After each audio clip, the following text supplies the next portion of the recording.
Hello दोस्तों, welcome to my YouTube channel target है में। आज हम टेक्नीशियन स्टाफ और क्लिनिकल स्टाफ का पेपर सीरीज़ बी सॉल्व करेंगे इस वीडियो में।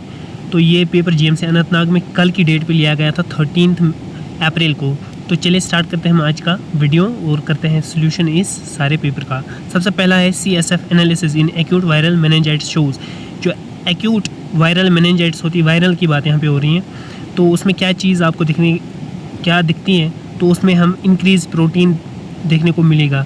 हालांकि इंक्रीज प्रोटीन बैक्टीरियल मेनिंजाइटिस में ज़्यादा दिखता है कंपेयर टू वायरल मेनिंजाइटिस में, लेकिन यहाँ पे और कोई ऑप्शन है नहीं, तो इसका इंक्रीज प्रोटीन ही आ जाएगा। दूसरा है when semi automated urine chemistry analyser are used the colour that develops is measured by, तो वो मेजर किया जाता है आपकी रिफ्लेक्टेंस फोटोमेट्री से। ठीक है, ये ऑटोमेटेड जो मेरी यूरिन है ना मशीन, वो इस यानी कि सी पार्ट इसका राइट आंसर। उसके बाद है क्वेश्चन नंबर 3, ये बोल रहा है कि thoracic duct open is into, तो इसका राइट आंसर है सब कैलिविकल वेन। ए पार्ट है इसका राइट आंसर क्वेश्चन नंबर 3 का ए पार्ट। चलिए उसके बाद है question number 4, which of the following is a mesenchymal lesion. अभी मीजनकाइमल लेशंस क्या होते हैं? ये एक्चुअली कनेक्टिव टिश्यूज़ होते हैं, ठीक है, उनमें ट्यूमर डेवलप हो जाता है। तो इसका राइट आंसर सी पार्ट है GIST, गैस्ट्रिक, ठीक है, मतलब कि स्टोमक के रिलेटेड है, इंटेस्टाइनल मतलब उसके ट्यूमर के रिलेटेड है GIST, मीजनकाइमल लेशन में सी पार्ट। चलिए उसके बाद है question number 5, which of the following has a shortest half life, तो वो आपके न्यूट्रोफिल्स में पाया जाता है, तो सी पार्ट इसका राइट आंसर है। ये 10 से लेकिन 15 आवर्स तक आपकी बॉडी में इसका मतलब ये होता है, तो शॉर्टेस्ट न्यूट्रोफिल्स में होता है। उसके बाद है Hammer's test is used the detection of, question number 6, question number 6 इसका राइट आंसर है ए पार्ट। तो ये इसकी फुल फॉर्म में है PNH की फुल फॉर्म है पैरोक्सिमल नॉक्टर्नल हीमोग्लोबिन्यूरिया। ठीक है, मैं लिख के भी दूंगा यहाँ पे, एक सेकंड, पैरोक्सिमल नॉक्टर्नल हीमोग्लोबिन्यूरिया। ठीक है, तो इसकी फुल फॉर्म है। अब चलते हैं नेक्स्ट देखते हैं। नेक्स्ट है हमारा question number, which of the following, यहाँ पे है test is use to detect bile salt in urine.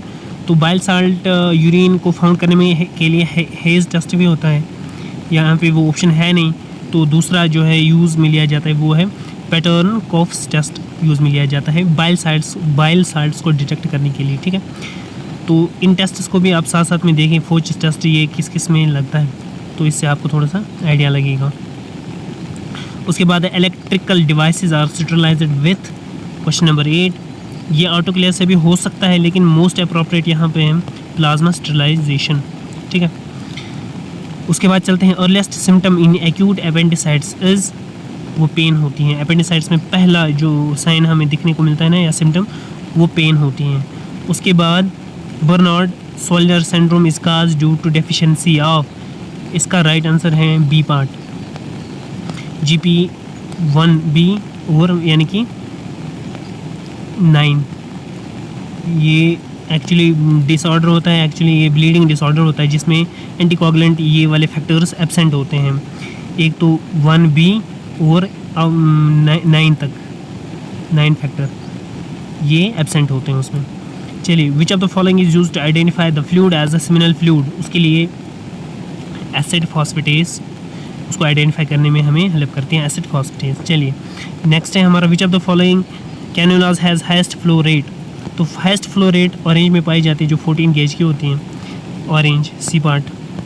चलिए नेक्स्ट, नरो रूट इन्वॉल्व इन एबले प्लाजा, और क्वेश्चन नंबर 13 इसका ए पार्ट आंसर है C5 से लेके C6 तक। उसके बाद विच of the following is a DNA virus, ये हमने शायद प्रीवियस में पढ़ा था, तो ह्यूमन पैपिलोमा वायरस जो डबल स्ट्रैंडेड DNA होता है, तो ये DNA वायरस है। ठीक है, नेक्स्ट देखते हैं अब। उसके बाद है हमारा next question number 15, which of the following is a special stain for amyloid. Amyloid के लिए कौन सी स्पेशल स्टेन यूज़ में ली जाती हैं, तो इसका राइट आंसर है बी पार्ट कॉन्गो रेड, और एक ली जाती हैं थायोफ्लेविन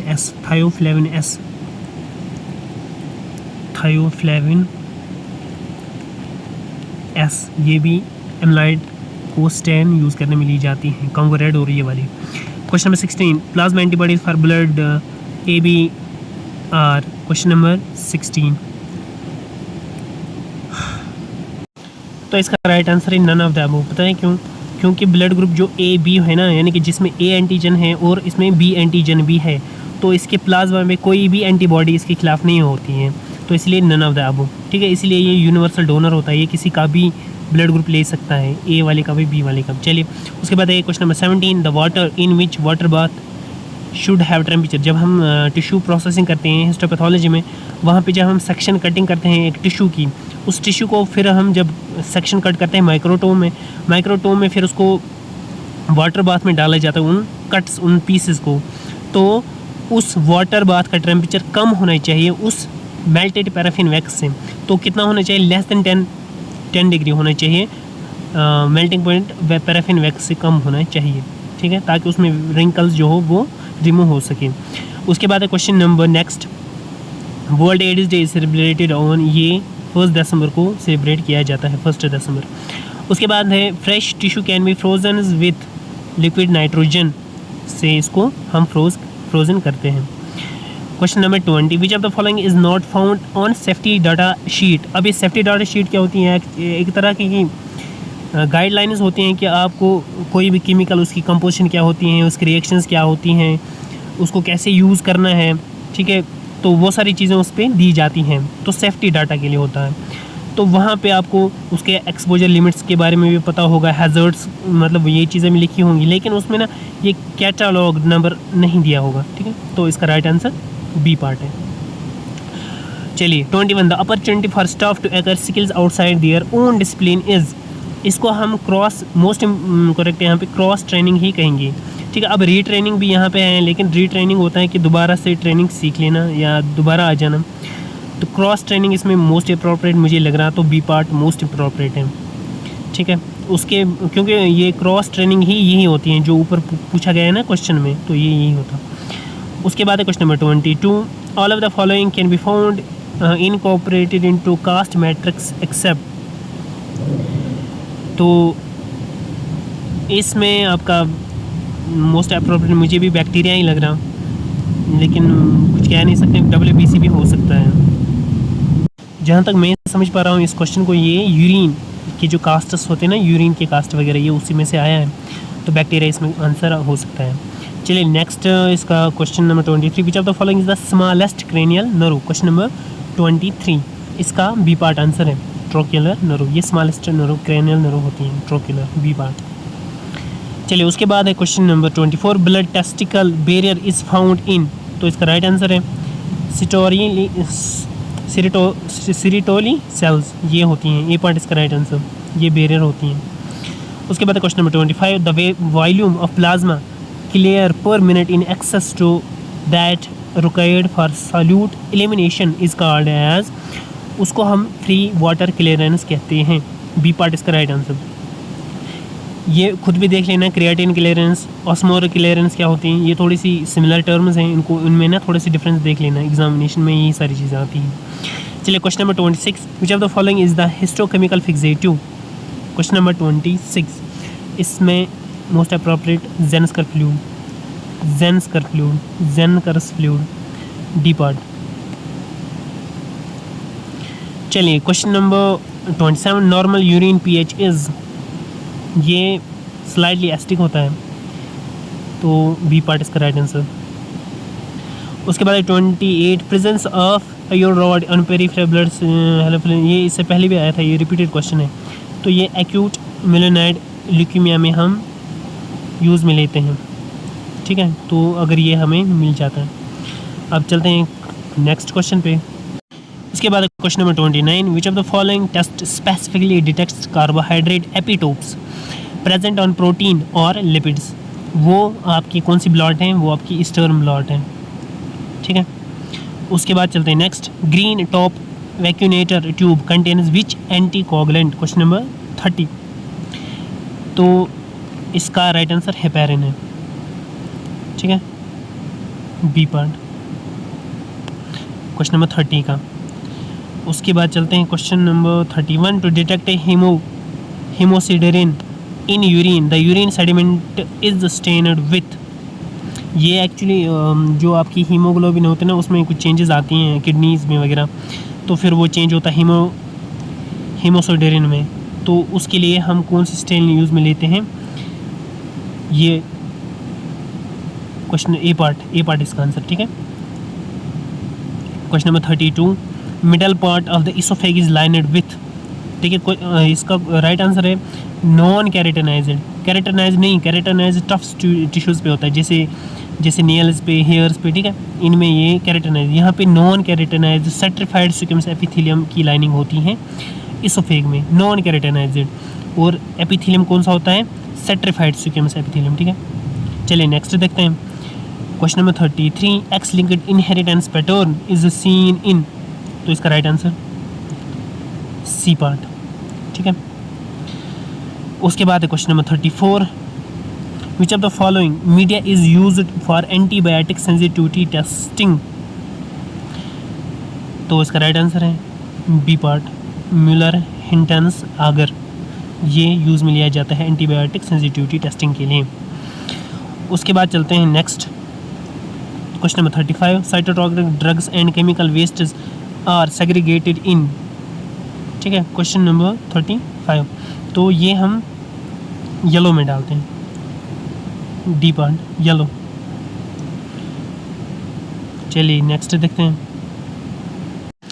नेक्स्ट है हमारा olecranon process is a part of which bone, तो इसका राइट आंसर है अल्ना, ये अल्ना भी पाई जाती हैं। चलिए question number 37, which of the following is gram positive.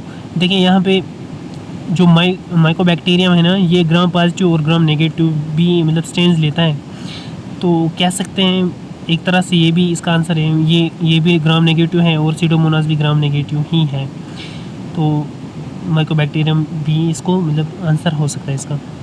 चलिए उसके बाद है question number 38, Robertson's cooked meat broth is the example of, ये एक्चुअली एनारोबिक बैक्टीरियाज़ को ग्रो करने में हेल्प करती हैं, ये वाली मीडिया जो रॉबर्टसन ने बनाया था। ये एक्चुअली कुक्ड मीट था, कुक्ड मीट को कुक किया जाता था उसके बाद, तो ये एग्जांपल है एनारोबिक मीडिया, क्योंकि एनारोबिक जिसमें हम बैक्टीरिया एनारोबिक बैक्टीरियाज़ को ग्रो करवाते हैं। उसके बाद चलते हैं next, which of the following tubes could be used as bacterial culture for cirrhosis fluid, question number 39, इसका राइट आंसर है ए पार्ट, EDTA, ठीक है, A part. Question number 40, which among of the following produce hemolytic colonies on 5% sheep blood agar, देखिए इस पे मैं खुद confident नहीं हूँ, ये स्ट्रेप्टोकोकस और स्टेफिलोकोकस बैक्टीरिया में ज़्यादातर हम यूज़ में लेते हैं, तो मेरे हिसाब से इसका आंसर ये है स्टेफिलोकोकस ऑरियस, ए पार्ट। खुद भी आप चेक कर लीजिए, मैं श्योर नहीं हूँ उस पर। चलिए which of the following is pivot joint, ये सभी को पता है जिसको हिंग जॉइंट भी कहते हैं, ये एल्बो है आपका हिंग जॉइंट। अच्छा question number 42, translation is a process of, अच्छा ट्रांसक्रिप्शन और ट्रांसलेशन क्या होता है, पहले इसका आंसर देखते हैं। ट्रांसलेशन यहाँ पे इसका राइट आंसर है कॉपिंग ऑफ RNA इनटू प्रोटीन्स।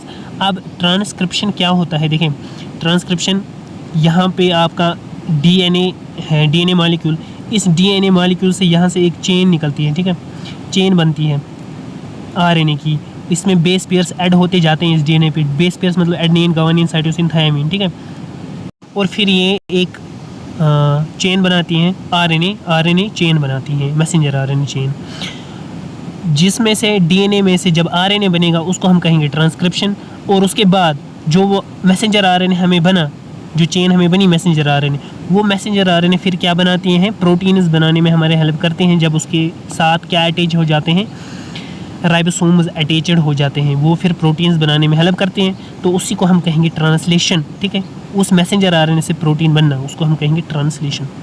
चलिए नेक्स्ट देखते हैं। नेक्स्ट है हमारा question number 43, hunters canal is present in, तो इसका राइट आंसर ये थाई में आपकी प्रेजेंट होती हैं, ठीक है। उसके बाद question number 44, left testicular vein drains into, question number 44 का answer B part, left renal vein में ये जाता है, ठीक है, ये एक्सेप्शन है क्वेश्चन, इसको देख लीजिएगा। लेफ्ट रेनल वेन में ये जाता है। उसके बाद question number 45, blood culture bottle contains, इसमें राइट आंसर है BHI ब्रोथ। अब ये BHI क्या होता है? ब्रेन हार्ट इन्फ्यूजन ब्रोथ होता है ये, ठीक है, तो ए पार्ट इसका राइट आंसर। उसके बाद question number 46, which of the following is true about indirect ELISA, तो इसका राइट आंसर है secondary antibody is labelled with enzyme, A part इसका राइट आंसर। चलिए उसके बाद question number 47, organ with dual blood supply, ये उसमें भी आया था, तो ये आपका हार्ट है, ठीक है, राइट आंसर इसका हार्ट। चलिए उसके बाद